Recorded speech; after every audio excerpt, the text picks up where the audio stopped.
Well, this next story is getting a lot of buzz. Yesterday, Montana Governor Greg Gianforte signed a bill into law that bans TikTok. And I'm not talking about from government devices or anything like that.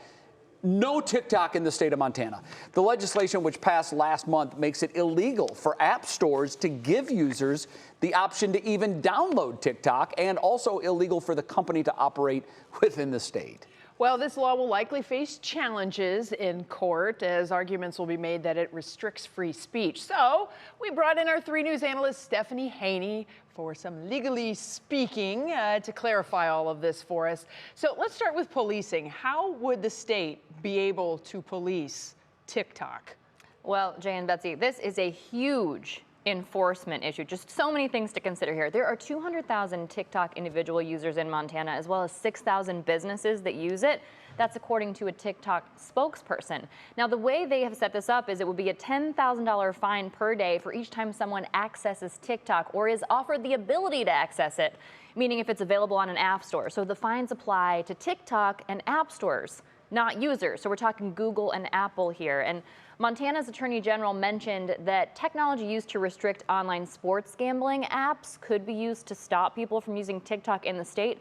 But this law doesn't just deal with people using it. It deals with people having access to it and downloading it. And that's key here. And Apple and Google haven't spoken out against the law just yet, but a rep for TechNet, that's a trade group that Apple and Google are part of, has said that app stores don't have the ability to geo-fence. And what that means is they won't be able to block people in certain places from having access to TikTok. That's just not how it works. They couldn't do it in Montana alone. And by the way, we know how many people use TikTok because TikTok told us companies generally can't be forced to turn over user data here. So that's another enforcement issue, Jay and Betsy. It's very interesting because that's exactly what the U.S. and many of our side is alleging, that it's China that's going to force TikTok to turn over user data.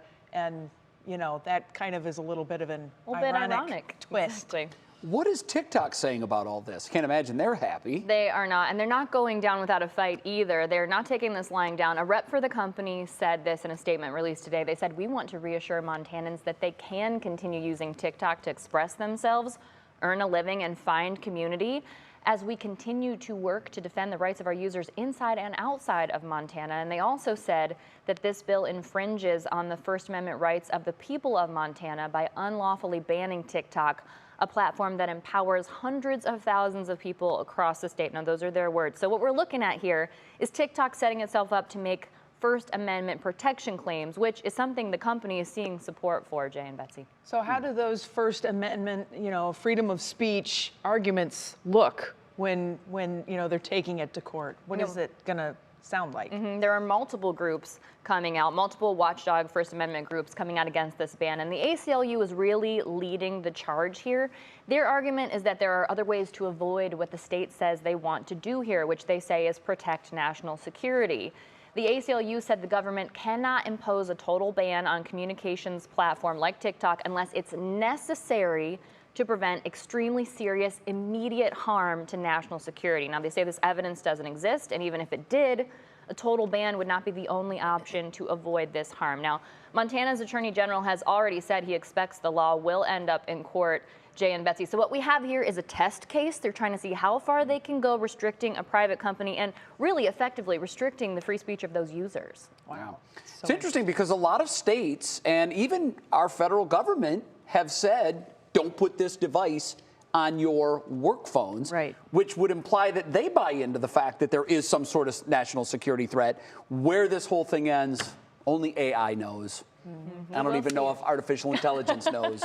It'll know in the future. Stephanie, thanks. Thank you.